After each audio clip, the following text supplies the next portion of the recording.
Thank you so much, Aditya. Hi, Ayushi. Hi, Siddhant. How many of you know the full form of GRMW? GRMW? What's that?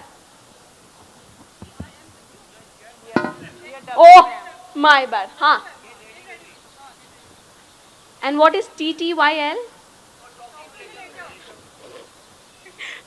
So sorry, but so is the term is D2C. 2 years ago, when I started to listen to a lot of founders who are talking about going from online to offline, and I get to hear a lot of interesting stories. This is a very selfish question to both of you because I love listening to stories. How many of you love listening to stories? Great to see that.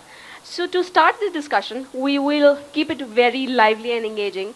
I would want to know, how was your journey? How was your experience when you were about to open your first store? It must be very interesting to listen. Who would want to take it up first? What were the emotions like? What were some of the difficulties? What were some of the challenges? But how in whole was your experience? Sure. So we have a little bit of a unique story. Our brand Manan was a offline brand first. So we started our stores first, and we moved online about 7 years back. Our first store opened in 2005. It opened in Khan Market. Khan Market wasn't what it is today at that time, and the interesting anecdote really was that at that time, I don't know how many of you are aware about Khan Market, but it's a residential colony first, and there are shops on the ground floor and residences on the first floor. Our shop, the shop we took was right next to Anokhi at that time. Anokhi's had a store there for over 30 years or 25 years. So the shop that we took was a residential house, and at that time, it was new for us, and we were told that you have to convert it from a residential location to a commercial location. And I think going through that and going through all the hoops, doing it, breaking a house down, building a store, and then being in that store for a good part of 10 years, and now we moved to the ground floor. But that was an incredible experience, and that was one of the most successful stores we've had.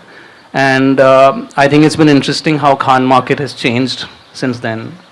Now there are over 100 stores, easily 150 stores in Khan Market, and there are restaurants all over there's almost no residences left in Khan Market. So I think we were kind of at the start of how this revolution took place, and I think that was just a huge learning curve for me and my entire business team.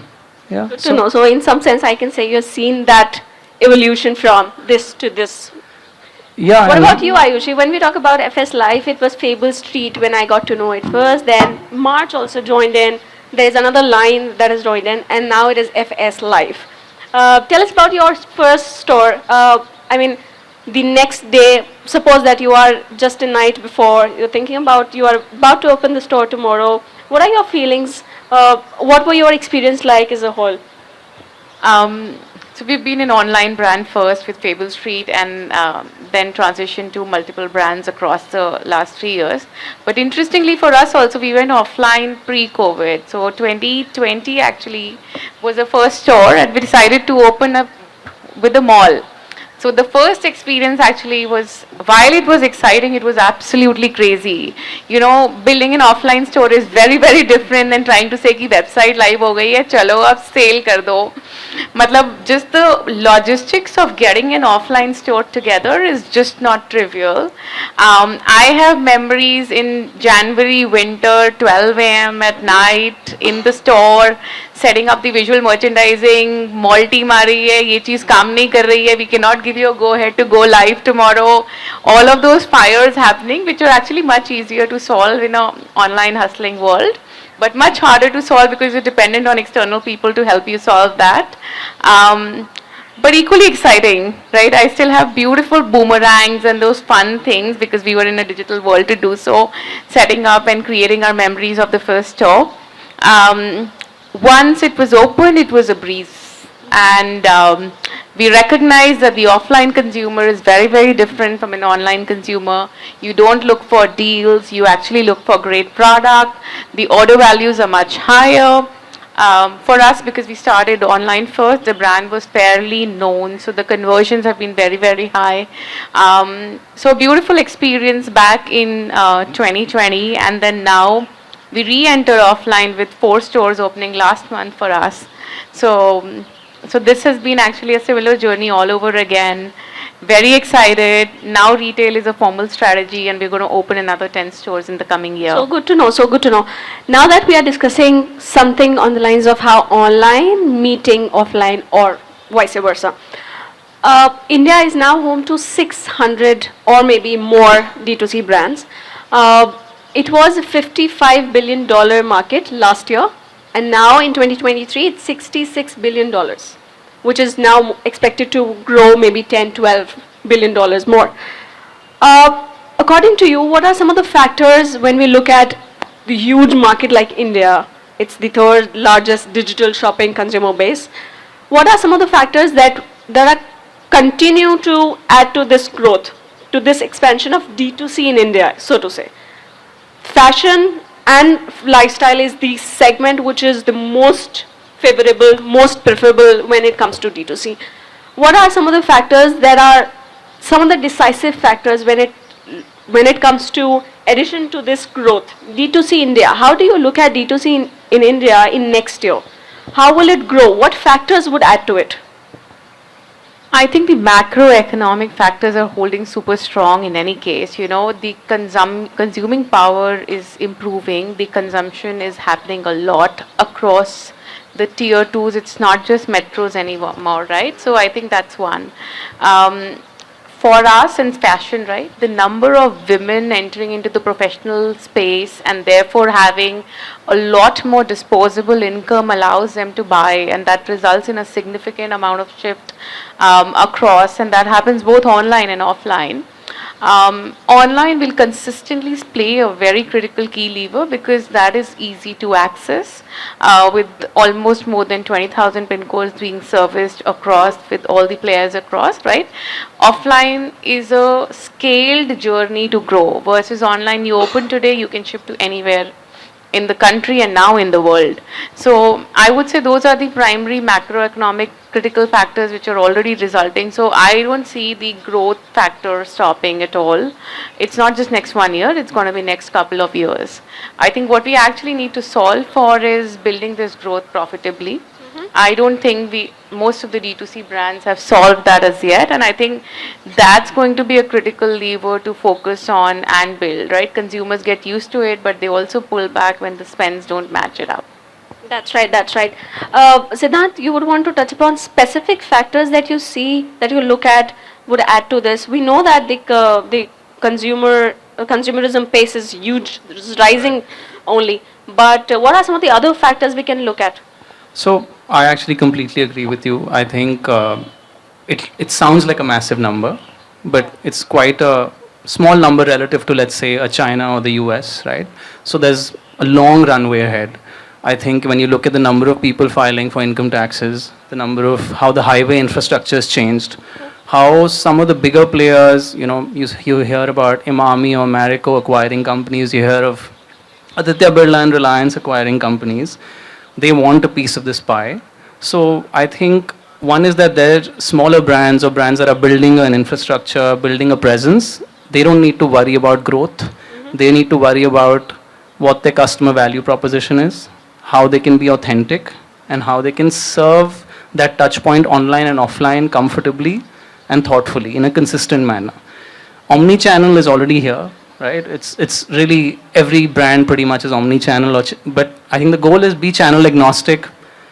Just do what your customer wants you to do and be very clear about what your message is. The growth will be there.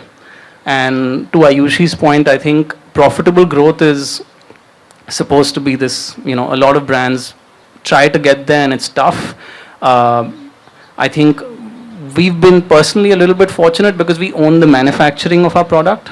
So we have a strong manufacturing base, everything is made in-house. So our margins are maybe a little bit higher than most, but it's definitely something that becomes challenging as you grow. So I think, again, the growth part is less important.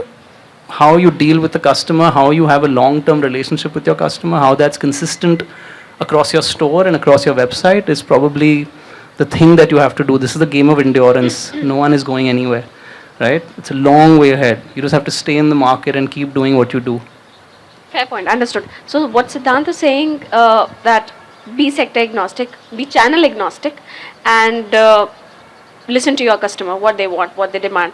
Now my question to you is, do you somehow feel the customer shopping online and the customer shopping offline have some differences in their behavior, in their choices, in their approach when it comes to, I am 100% agree that the faith, the trust in brand is there. The customer might be the same, but do you feel the approach, the way they shop online and offline is different somehow, and you kind of need to look at how you cater to them in both different channels?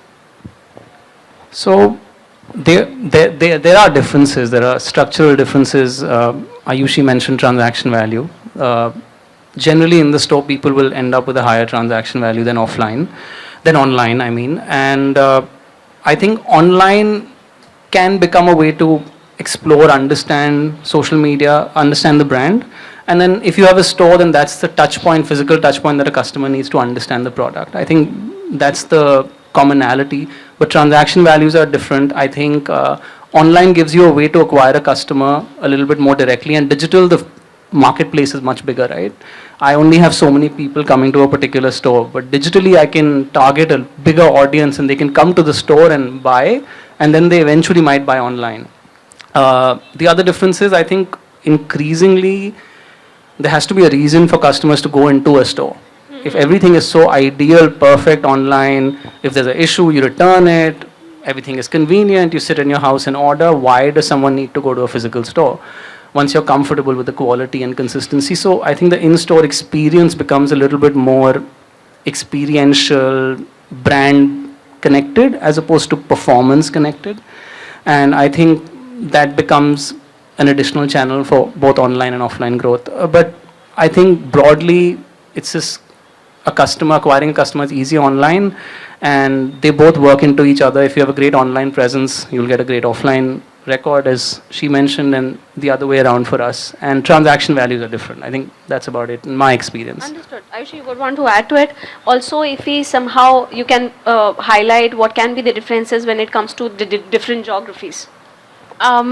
I think more so, before we move on to the different geographies, what we still see categorically is that, the ability to serve a consumer online is very, very different than offline.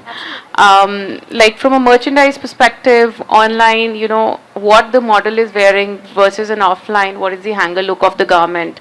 They're very different answers from a consumer perspective. Online, the consumer has gone really geared towards discount hunting behavior. Which does not happen offline, which I touched upon earlier. So I think the opportunity offline is massive by, elevating the service levels of the engagement, as he mentioned, and the brand.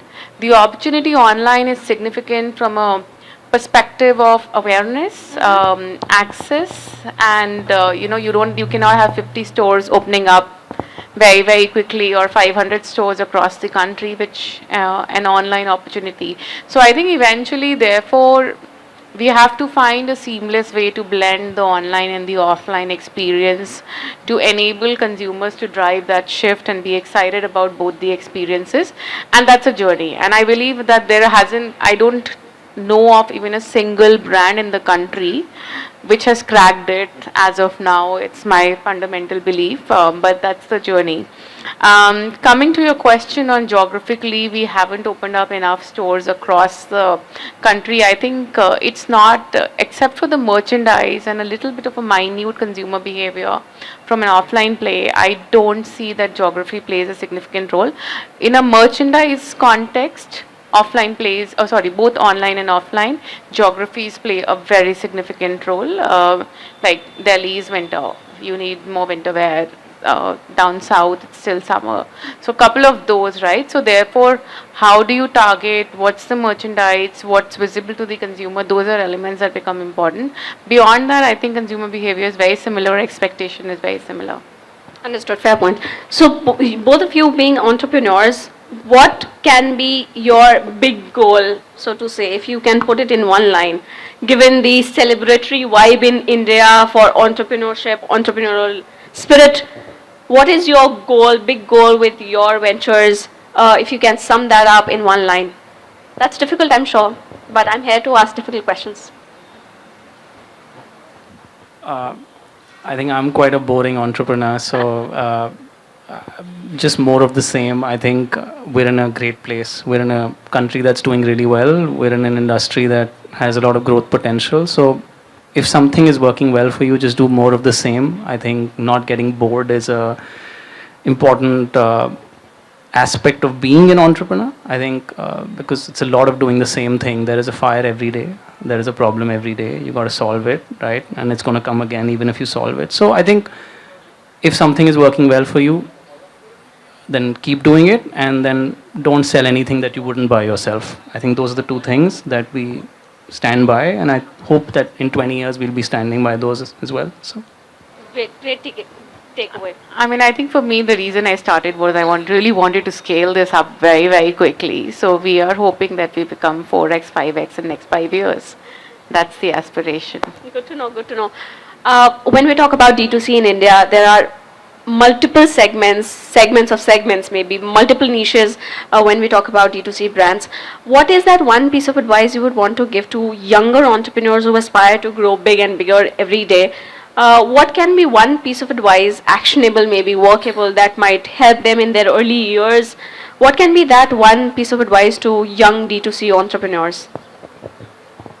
I think looking at what has happened in the industry over last 2-3 years, right, with the onset and then, many startups coming and shutting down across, I think getting the product right is the core of building any business, in my point of view, and therefore the product market fit right. So have a clear, distinctive product value proposition which is relevant to the consumer. No business can genuinely exist without that. Other things will eventually fall in place. yeah, I agree. Obviously, the product is probably the most important thing that you can do. Be very authentic about what you're doing. Stick to it, and try to do it better than anyone else. And the other thing is, be cautious of what happens in the industry where you chase unmanaged growth, and sometimes, as there are lots of industries where you have to continuously discount, especially online, and that becomes unsustainable. I think those are the two things. But if I had to pick one thing, I think have a great product, know what you're doing, and stay authentic to that, and do it better than anyone else. Yep. When we talk about in current dynamics, be it any segment in D2C, what do you think? Let's start with your own ventures. What do you think are some of the most challenging circumstances right now? What are some of the challenges you are facing currently, and how you are solving it? Just because we know that there has been a what should I say, a wave of learning. I mean, you have been facing the challenges, you have been solving them. Then there comes the another challenge. But currently, what is the set of challenges you are facing right now? I think online increasingly, and I think Ayush, you'll know better than me, but online increasingly, I think an over-reliance on certain social media companies. Tomorrow, I think recently, there was a rule change with Apple and Facebook, and that affected a lot of online players significantly. So I think just an over-reliance on marketing via these massive companies and how much sway they have over your success and profitability. So that goes back into creating an authentic image which can be independent of what these big companies do for you. Offline, I think, personally for me, we've been very particular about the kind of locations we pick. I think our brand doesn't work in, let's say, a typical mall setting. So I think finding enough places across India where your location can survive for a long period of time and can work in a smaller shop format. There are many options when you take an entire building or you take 5,000, 20,000 square feet.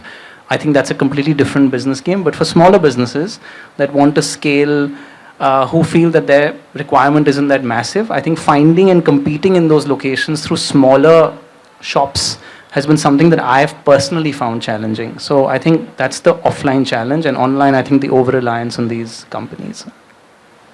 That's interesting. Ayushi, would you want to add to it? I think you anyhow mentioned, right, every day there is a fire in some shape and form. So from a daily perspective, we are anyhow dealing with challenges. But I actually feel, I think, from a broader space perspective and also startups perspective, I think that all the businesses need to figure out their profitability in order, which is the core theme of the hour. I think everyone realized it way too late, which is not the right way to run a business. It should be something that we should have focused on from day one, but I think that's primarily it. And in that context, I think, as you rightly said, technically the performance marketing today is a monopoly. So therefore that needs to be addressed, right? Like, and the ability to reach also organically to the same consumer is via the same set of channels. So it just builds a very big risk to the business, and that's a set of challenge or a bunch of challenges overall that the teams need to solve. What can be the scope to navigate through this? I think the answer we keep hearing all the time naturally is that, you know, brand should be built organically and with time. What we need to do is to do it right and be comfortable with relatively slower set of growth, but doing it right, as opposed to jumping into a very high growth environment and believing that that will sustain without paying the money. And I think that mindset needs to change, and at least I feel that's going to bring that back. Understood. Very helpful. Do you want to add to it, Siddhant? Being there from... I think online, that's the only way to solve this is slowly, and I actually don't think there is a, I haven't figured it out. We constantly try on other smaller platforms, we constantly try more organically. I think having physical stores is one way. I think, you know, today a company that has 50 stores all over India or 30 stores all over India and has those physical touch points and is operating those stores very thoughtfully by having events that are relevant to the brand, that will lead to a lower reliance on these bigger companies. But then to open 30 stores and to manage that and to grow your team, that has a certain runway of time also. So I think people who get there and people who've done it, you know, a brand like Sabyasachi today has less reliance on social media. I'm sure it's important, but I think his business will not be as affected in my mind compared to, let's say, a typical business or let's say a smaller business. So I think having more physical touch points and managing those touch points properly is one way to reduce your reliance on these platforms. Fair point. I mean, I really do enjoy these discussions when people come up with solutions or people share their ideas. How do they look at a problem, at a challenge from a different perspective? Because I do write about all of this, and I would continue to trouble to both of you to write many more such write-ups and such discussions. Thank you so much for taking out time for this discussion. I loved this, and this was so insightful. Thank you so much. Thank you. Thank you. Thank you so much.